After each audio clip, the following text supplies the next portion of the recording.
ஆண்டவருடைய பரிசுத்த நாமத்துக்கு ஸ்தோத்திரம் உண்டாவதாக. தேவனுடைய மகா பெரிய கிருபையினாலே 2024 வருஷத்தை நாம் கடந்து 25 வருஷத்துக்குள்ளாக அடியெடுத்து வைக்க அருள் புரிந்த ஆண்டவருக்கு நன்றி செலுத்தி நாம் தேவனுடைய வார்த்தைக்குள்ளாக நாம் கடந்து செல்வோம். எங்களை அதிகமாய் நேசிக்கிற மகா பரிசுத்தமுள்ள அப்பா, இந்த புது வருஷத்தின் 1 மணி நேரத்துக்காக நாங்கள் உமக்கு நன்றி செலுத்துகிறோம். கடந்து போன வருஷங்களில் எல்லாம் காலங்களில் எல்லாம் எங்களை கண்மணி போல பாதுகாத்து பராமரித்து ஆசீர்வதித்து உயர்த்தி உபயோகப்படுத்தியதற்காக உமக்கு நாங்கள் நன்றி செலுத்துகிறோம்.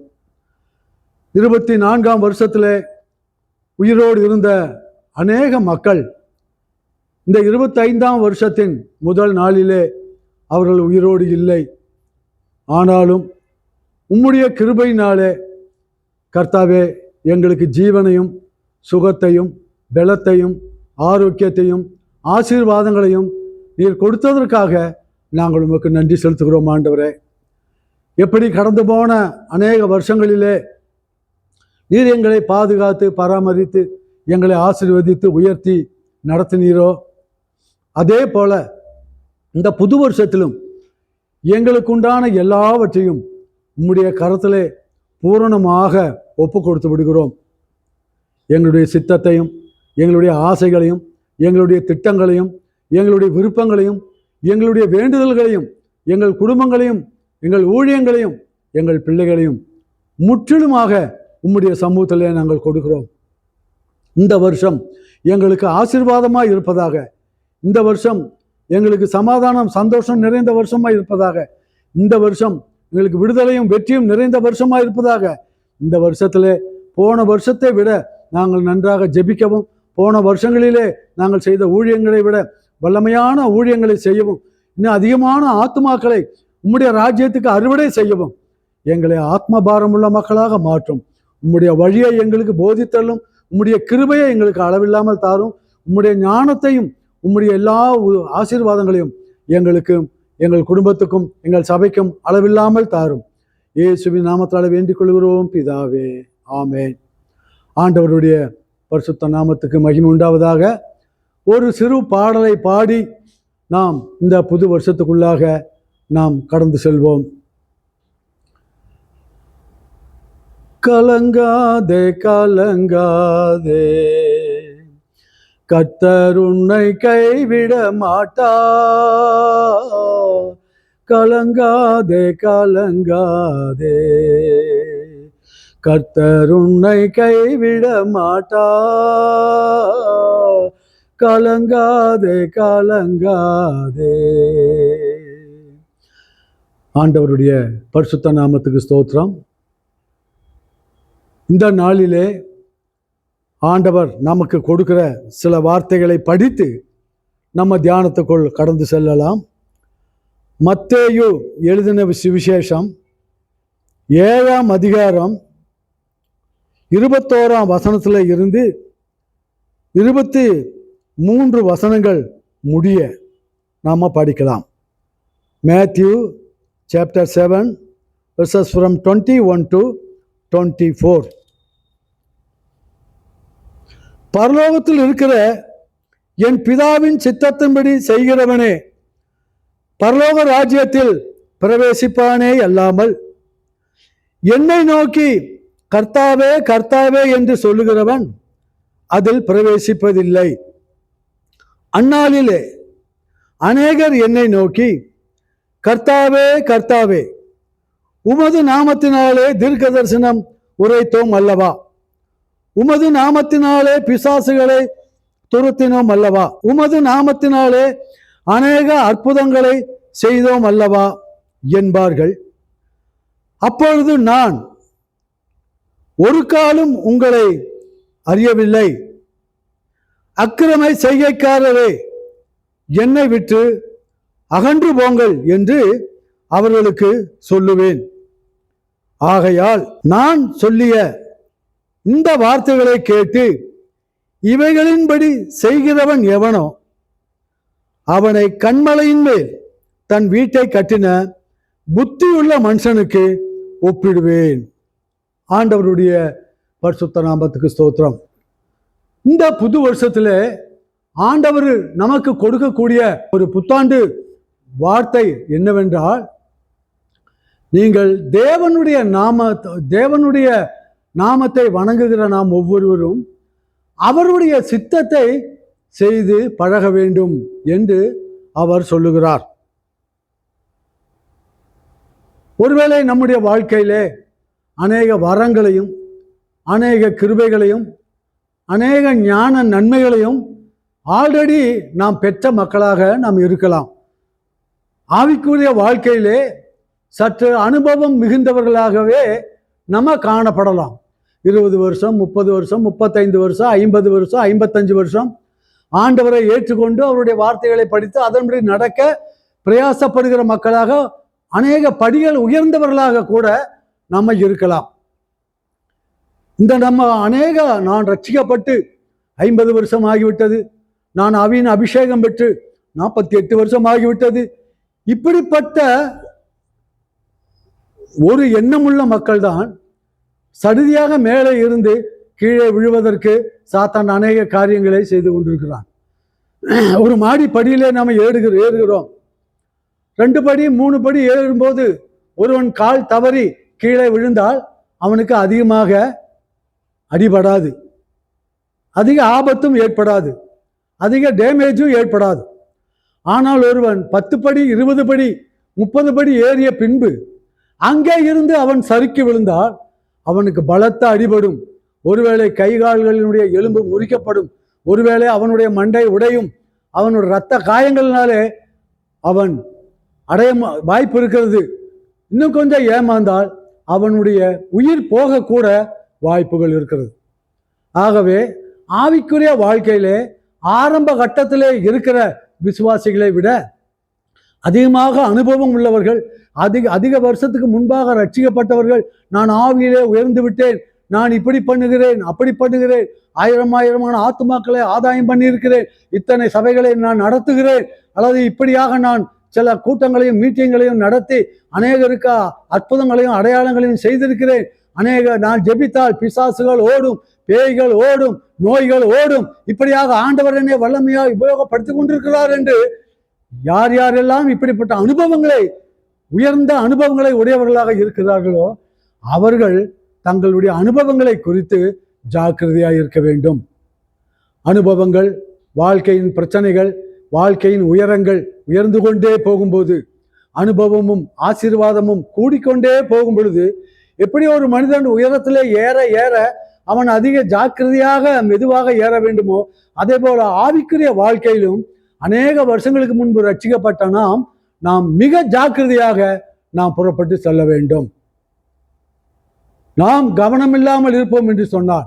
ஆவிக்குரிய வாழ்க்கையிலே, ஊழியத்தின் பாதையிலே, மற்ற எல்லா காரியங்களிலும் உயர்ந்து கொண்டே போகிற நாம் உன்னதமான ஒரு நிலைமைக்கு போகும் பொழுது அதிக ஜாக்கிரதையையும் அதிக ஞானத்தையும் நாம் கையாள வேண்டும். அது மாத்திரமல்ல, அடாதுடியான தீர்மானங்களை சடசடவென்று எடுப்பதை நிறுத்திவிட்டு ஜெபித்து நிதானித்து தேவ சித்தத்தை அறிந்து நம்முடைய வாழ்க்கையிலே தீர்மானங்களையும் காரியங்களையும் நாம் திட்டம் பண்ணும் பொழுது நம்முடைய காரியம் மிகவும் ஆசீர்வாதமாக இருக்கும்.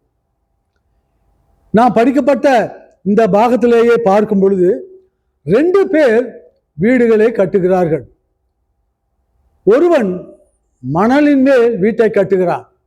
அவன் சீக்கிரமாக தோண்ட முடியும், சீக்கிரமாக அஸ்திவார கற்களை வைக்க முடியும், வேகமாக சீக்கிரத்தில் தன்னுடைய பில்டிங் வேலையை அவன் முடிக்க முடியும். ஏனென்றால் அவன் கட்டியிருக்கிற இடம் மணல் மேடான இடம். காற்று அடிக்கும் வரை, மழை பெய்யும் வரை, மழை வெள்ளம் அந்த பக்கத்திலே வரும் வரை அந்த வீட்டுக்கு ஆபத்து கிடையாது. ஆனால் மழை தொடங்கிவிட்டால், பெருவெள்ளம் வந்து அந்த வீட்டின் மேல் மோதும் பொழுது அந்த மணலிலே கட்டப்பட்ட வீடு விழுந்து முழுவதும் அழிந்தது என்று வேதவசனம் சொல்லுகிறது. ஆகவே நாம் கட்டுகிற ஆவிக்குரிய வாழ்க்கை, நாம் கட்டி கொண்டிருக்கிற ஊழியத்தின் வாழ்க்கை, நாம் கடந்து சென்று கொண்டிருக்கக்கூடிய இந்த ஜீவியத்திலே நம்முடைய அஸ்திவாரங்களை நம்முடைய சொந்த மூளையின் மேல், நம்முடைய சொந்த மனத்தின் வரக்கூடிய எண்ணங்களின் மேல், நம்முடைய சொந்த ஆலோசனைகளின் மேலே நம்முடைய குடும்பத்தையோ நம்முடைய வீடுகளையோ நம்முடைய காரியங்களையோ கட்டுவோம் என்று சொன்னால் எந்த நேரத்திலே அது எப்படி இழுந்து விழும் என்று நமக்கே தெரியாது. எவ்வளவு சீக்கிரமாக வளர்ந்தோமோ அவ்வளவு சீக்கிரமாக நாம் இடிந்து விடுவோம். ஆகவேதான் ஆண்டவர் சொல்லுகிறார், நாம் மலரின் மேல் நம்முடைய வீடுகளை கட்டின புத்தி இல்லாத மனிதர்களாக, புத்தி இல்லாத ஊழியக்காரர்களாக, புத்தி இல்லாத ஊழியக்காரிகளாக, புத்தி இல்லாத விசுவாசிகளாக இராமல் புத்தி உள்ள சிற்பாசாரியை போல நான் அஸ்திவாரம் போட்டேன் என்று பரிசுத்த பவுல் சொல்லுகிறார் கலாத்தியருக்கு எழுதும் பொழுது. ஆகவே நாம் புத்தியுள்ள சிற்ப ஆசாரியை போல, பில்டர்ஸ் போல நாம் ஞானமாக யுக்தி பண்ணி, ஞானமாக பிளான் போட்டு, நிதானமாக நம்முடைய ஆவிக்குரிய வாழ்க்கையும் நம்முடைய குடும்பங்களையும் நம்முடைய சபைகளையும் கட்டும் பொழுது அவைகள் கொஞ்சமாக வளர்ந்தாலும் அவைகள் ஸ்ட்ராங்காக இருக்கும், அவைகள் உறுதியாக இருக்கும். பிரச்சனைகள் வரும்போது அசையாது, சோதனைகள் வரும் பொழுது அது விழாது. காற்று அடித்தது, மழை பெய்தது, வெள்ளம் அந்த வழியாக வரத்தான் செய்யும். பாருங்கள், கண்மலையின் மேல் கட்டப்பட்ட வீட்டுக்கும் மழை வந்தது, தண்ணீர் வந்தது, காற்று அடித்தது, புயல் வீசியது. மணல் மேல கட்டப்பட்ட வீட்டுக்கும் மழை வந்தது, காற்று அடித்தது, வெள்ளம் புரண்டு வந்தது. ஆனால் கண்மலையில் கட்டப்பட்ட வீடு அது நிலைத்து நின்றது. அருமையான ஒரு வார்த்தை, எனக்கு பிடித்த வார்த்தை என்னவென்றால், ஏனென்றால் அது கண்மலையின் மேல் கட்டப்பட்டிருந்தது. ஆனால் அந்த வீடு அடுத்த வீடு மணலிலே கட்டப்பட்ட வீடு, காற்று அடித்து மழை பெய்து வெள்ளம் அதன் மேல் மோதும் பொழுது அது சீக்கிரத்தில் தண்ணியோடு தண்ணியாக கரைந்து போய்விடுகிறது. இன்றைக்கு அநேக ஊழியக்காரர்களுடைய வாழ்க்கையை நாங்கள் பார்க்கிறோம், படிக்கிறோம், தியானிக்கிறோம், கேள்விப்படுகிறோம், யூடியூப்ல பார்க்கிறோம், பல செய்திகளிலே நம்ம கேட்கிறோம். திடீரென்று ஊழியத்துக்கு வருகிறார்கள். 30 வருஷமாய் ஊழியம் செய்கிறவங்களை விட 3 வருஷத்துல ரொம்ப அதிகமாக வளர்கிறார்கள். விதவிதமான வார்த்தைகளை பேசி, விதவிதமான பாட்டுகளை பாடி, சினிமா பாடல் ராகங்களிலும் தெருக்கூத்து ராகங்களிலும் பாடி மக்களை கூட்டுகிறார்கள். வேகமாக மக்கள் விசுவாசத்துக்குள்ளே வந்தது போல வாலிபர்களும் வாலிப பெண்களும் 30 வயதுக்கு கீழே உள்ளவர்களும் அதிகமாக கூடுகிறார்கள். ஆனால் எவ்வளவு வேகமாக அவர்கள் வளர்கிறார்களோ பாருங்கள், அவ்வளவு சீக்கிரமாக அந்த சபைகளும் கரைந்து போகின்றன.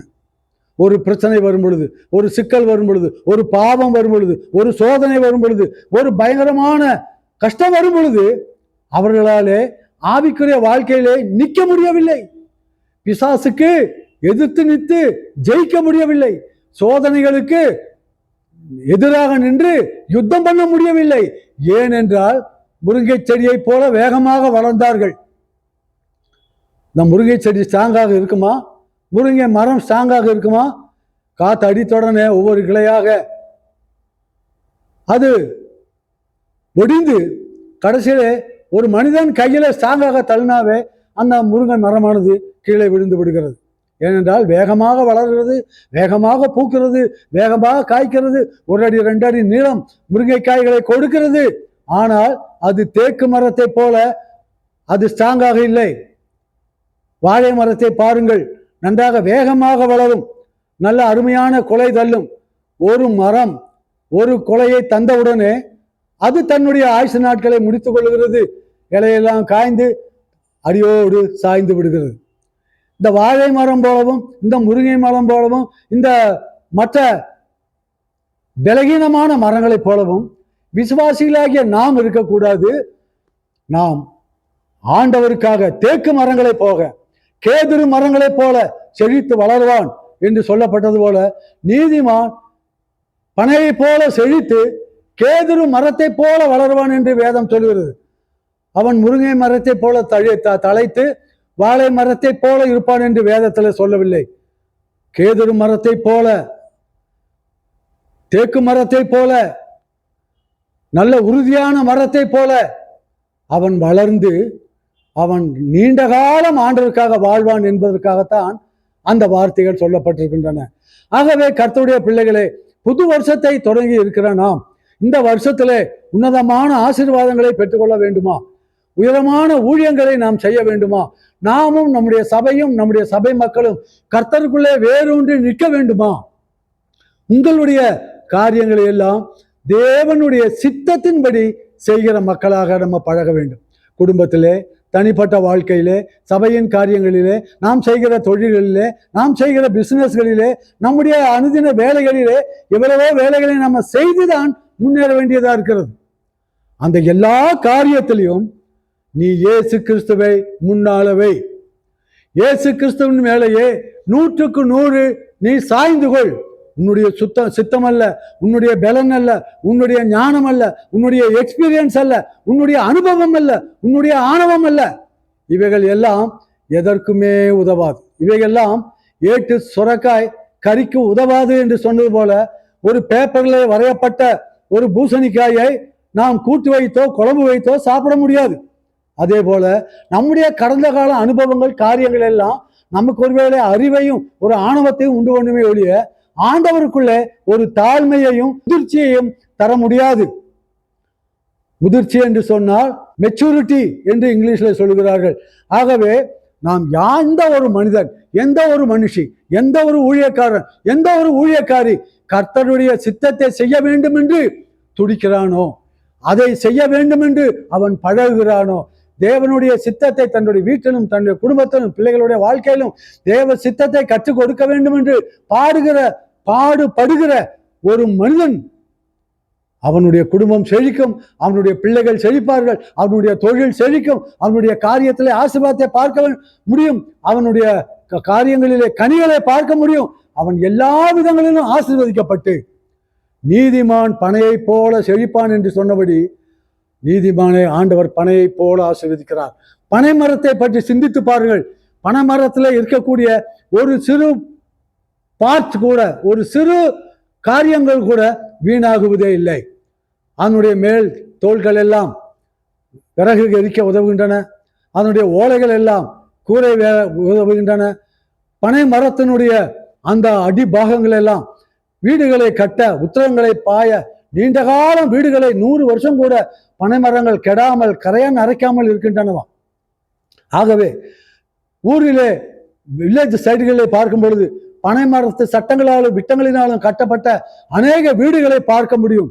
காலங்கள் கடந்தாலும் அது தேக்கு மரத்தை போலவே கரையான அரிக்க முடியாதபடி ஸ்ட்ராங்காக வைரம் பாய்ந்த மரங்களாக இருந்து அந்த வீட்டை காலாகாலத்துக்கும் தாங்குகின்றன. ஏனென்றால் அந்த மரம் அப்படியாக அது வளர்க்கப்பட்டிருக்கிறது.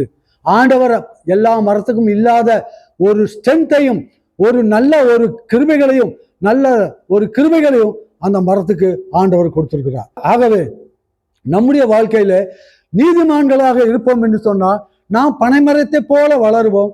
ஒவ்வொரு காரியத்திலும் தேவனுடைய கிருபையை பார்க்க முடியும், ஒவ்வொரு காரியத்திலும் தேவனுடைய ஆசீர்வாதத்தை பார்க்க முடியும். ஒவ்வொரு காரியத்தை செய்வதற்கு முன்பாக ஆண்டவர் அந்த காரியத்தை பெர்மிட் பண்ணுகிறாரா, அனுமதிக்கிறாரா என்று சொல்லி நாம் ஆராய்ந்து பார்த்து அந்த காரியங்களில் ஈடுபட வேண்டும். ஒரு அம்மா என்னிடத்துல வந்தார்கள், எனக்கு தெரிந்த ஒரு நல்ல விசுவாசி. ஐயா, என்னுடைய மகளுக்கு இந்த இடத்துல இருந்து ஒரு மாப்பிள்ளை வருகிறது ஐயா, கல்யாணம் கட்டி கொடுக்கலாமா கொடுக்க கூடாதா, எனக்கு ஒண்ணுமே புரியலையா, என்னையா பண்றது என்று கேட்டார்கள். நான் சொன்னேன், அம்மா, நீங்கள் இந்த அலையன்ஸை விட்டு விடுங்கள், இந்த அலையன்ஸை உங்களுக்கு வேண்டாம், ஆண்டவர் இன்னும் நல்ல ஒரு அலையன்ஸை கொண்டு வரட்டும் என்று நான் சொல்லிவிட்டேன். அந்த மாப்பிள்ளை யார் என்றும் தெரியாது, அவன் எப்படிப்பட்டவன் என்றும் தெரியாது, எங்கிருந்து வருகிறான் என்று தெரியாது. அவர்கள் நான் சொன்ன வார்த்தைகளை கேட்டு சரி ஐயா என்று சொல்லி அந்த அலையன்ஸை கேன்சல் பண்ணி விட்டார்கள். எப்பொழுது பெண் பிள்ளைகளுக்கு மாப்பிள்ளை கிடைக்குமோ என்று பெற்றோர்கள் ஏங்கி கிடப்பது உலகத்தின் வழக்கமாகி இருக்கிறது. அப்படிப்பட்ட சமயத்தில் வந்த மாப்பிள்ளையை நான் வேண்டாம் என்று சொன்ன உடனே அவர்கள் அப்படியே அதை கேன்சல் பண்ணினார்கள். சில வாரங்களுக்கு பின்பு மறுபடியும் ஐயா ஒரு மாப்பிள்ளை வந்திருக்கிறார், என்ன செய்வது ஐயா? நான் சொன்னேன், நீங்க தைரியமாக செய்யுங்கள் என்று சொன்னேன். அந்த மாப்பிள்ளையும் நான் பார்த்ததும் கிடையாது, பேசுறதும் கிடையாது, கேட்டதும் கிடையாது. ஆனால் அதை ஆண்டவர் நிராகரித்தார். இந்த மாப்பிள்ளை நாங்கள் ஓகே சொன்ன உடனே அந்த திருமணத்தை செய்து வைத்தார்கள்.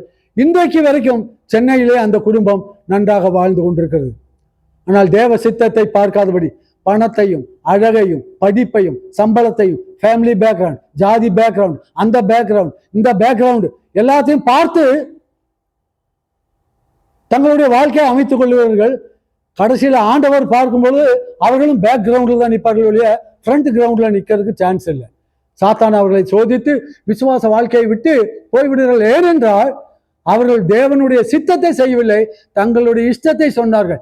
எங்கே நகை அதிகமாய் போடுவார்கள், எங்கே பணம் அதிகமாய் கொடுப்பார்கள், எங்கே டவுரி அதிகமாய் கொடுப்பார்கள், எங்கே பெண் விட்டார் ஏமாந்தவர்களாக இருப்பார்களோ அப்படிப்பட்ட இடங்களிலே பார்த்து கல்யாணத்தை முடிக்கிறதுனால அந்த குடும்பங்கள் மனநிலையில் கொட்டப்பட்ட வீடுகளாக போய்விடுகிறது. ஆனால் ஜெபித்து காத்திருந்து தேவ சித்தத்தை அறிந்து அதன்படி கட்டின குடும்பங்கள் காற்றிலும் மழையிலும் குளிரிலும் பனியிலும் வெள்ளத்திலும் புயலிலும் கடைசி வரை கர்த்தருக்காக தவழ்ந்தாவது போய் பரலோகத்தில் சேர்ந்து விடுவார்கள். ஆகவே இந்த புது வருஷத்திலே தேவன் நமக்கு கொடுக்கக்கூடிய ஒரு முக்கியமான ஆலோசனை என்னவென்றால், பரலோகத்தில் இருக்கிற என் பிதாவின்படி சித்தத்தின்படி செய்கிறவனே அல்லாமல் என்னை நோக்கி கர்த்தாவே கர்த்தாவே என்று வெறும் கூப்பிடு போடுகிறவன் பரலோகத்துக்கு வரமாட்டான் என்று ஆண்டவர் சொல்லியிருக்கிறார். ஆகவே இந்த வருஷம் நமக்கு ஆசீர்வாதமாக இருக்க வேண்டுமா, நம் குடும்பத்துக்கு ஆசீர்வாதமாக இருக்க வேண்டுமா, நம்முடைய ஊழியங்கள் ஆசீர்வாதமாக இருக்க வேண்டுமா, நம்முடைய தொழில்கள் ஆசீர்வாதமாக இருக்க வேண்டியா, நாம் செய்கிற எல்லா காரியங்களிலும் கர்த்தருடைய கிருபையையும் நன்மைகளையும் செழிப்பையும் பார்க்க வேண்டுமா? தேவனுடைய சித்தத்தை செய். உன்னுடைய சித்தங்களை நீ அடித்து நொறுக்கி சிலுவையிலே அறைந்து நீ தேவனுடைய சித்தத்தை அறிந்து அதன்படி உன்னுடைய காரியங்களிலே செயல்படு. இந்த புது வருஷம் 2025 வருஷம் நமக்கும் நம்முடைய குடும்பத்துக்கும் நம்முடைய சபைகளுக்கும் நம்முடைய எல்லா சமுதாயத்துக்கும் இந்த 2025 வருஷம் ஆசீர்வாதமான வருஷமாக இருப்பதாக தேவனுடைய சித்தத்தின்படி செய்கிறவனே என்றென்றைக்கு நிலைத்திருப்பார் என்று சொன்னபடி இந்த வருஷமும் வரக்கூடிய நாட்களிலும் தேவனுக்காக நிலைத்திருக்க தேவனுடைய சித்தம் தேவனுடைய சித்தம் தேவனுடைய சித்தத்தை நாம் செய்வோம். என்றென்றைக்கும் கர்த்தருக்காக நிலைத்திருப்போம். கர்த்தர் நம்மை ஆசீர்வதிப்பாராக. நாம் கடைசியாக ஜெபித்து நம்ம முடிப்போம். தேவனுக்கே மகிமை, தெய்வத்துக்கே மகிமை, என்னை தேடி வந்து மீட்டவரே தினமுமக்கே மகிமை, என்னை தேடி வந்து மீட்டவரே தினமுமக்கே மகிமை. ஐயா வாழ்க வாழ்க, உம் நாமம் வாழ்க. ஐயா வாழ்க வாழ்க, உம் நாமம் வாழ்க. ஜீவனுள்ள ஆண்டவரே, இந்த புதிய வருஷத்தை எங்களுக்கு இலவசமாக கொடுத்தது. கிருபையினாலே பழைய வருஷத்தை தாண்டி எங்களை புது வருஷத்துக்குள் கொண்டு வந்ததற்காக நன்றி. இந்த 2025 வருஷத்தை உம்முடைய கரங்களிலே கொடுக்கிறோம். நாங்கள் எங்களுடைய சுய சித்தத்தின்படியே செய்து பழகி போன பாவிகளாக நாங்கள் ஆண்டவரே இருக்கிறோம். ஆனால் இந்த வருஷத்துல எல்லா காரியங்களிலும் ஜெபித்து காத்திருந்து உம்முடைய வழியை கண்டுபிடித்து அதன்படி உம்முடைய சித்தத்தை செய்கிற மக்களாக எங்களை ஒவ்வொருவராக மாற்றும். எங்களை ஒவ்வொருவரையும் அப்படி மாற்றும். உம்முடைய சித்தத்தை செய்ய எங்களுக்கு நல்ல ஞான இருதயங்களை தாரும். காத்திருந்து உம்முடைய வழிகளை அறிந்து கொள்ள ஆவிக்குரிய ஞானத்தை தெளிவுள்ள ஞானமாக எங்களுக்கு தாரும். எங்களை வஞ்சிக்கிற பிசாசின் ஆவிகள் இந்த வருஷத்துல எங்களை எந்த விதத்திலும் எங்களை வஞ்சித்து விடாதபடிக்கு நாங்கள் விழிப்புள்ள ஆவிக்குரிய வாழ்ந்து தேவனுக்கு மகிமையாய் ஜீவிக்க கனியுள்ள மக்களாக வாழ்ந்து நீதிமான் பனையை போல் செழிப்பான் என்று சொன்னபடி இந்த வருஷத்துல நாங்களும் எங்கள் குடும்பமும் எங்கள் பிள்ளைகளும் எங்களுக்கு உண்டான எல்லாவற்றிலும் பனையை போல செழித்து பல மக்களுக்கு ஆசீர்வாதமா இருக்க உம்முடைய ஆசீர்வாதத்தை தர வேண்டுமா ஜெபிக்கிறோம். ஜனவரி 1ஆம் தேதியிலிருந்து டிசம்பர் 31ஆம் தேதி கடைசி மணி நேரம் வரைக்கும் உம்முடைய கருத்திலே அர்ப்பணிக்கிறோம். எங்களுடைய பண்டிகை நாட்கள் ஆசீர்வாதமாக இருப்பதாக, எங்களுடைய ஊழியங்கள் ஆசீர்வாதமாக இருப்பதாக, எங்கள் குடும்பங்கள் ஆசீர்வாதமாக இருப்பதாக, எங்கள் குழந்தைகள் ஆசீர்வாதமாக இருப்பதாக, உம்முடைய கிருபை எங்களை விட்டு விலகாதிருப்பதாக இயேசுவின் நாமத்தாலே வேண்டிக் கொள்கிறோம் ஜீவனுள்ள பிதாவே. ஆமென், ஆமென், ஆமென். Praise the Lord. Wish you all a happy new year.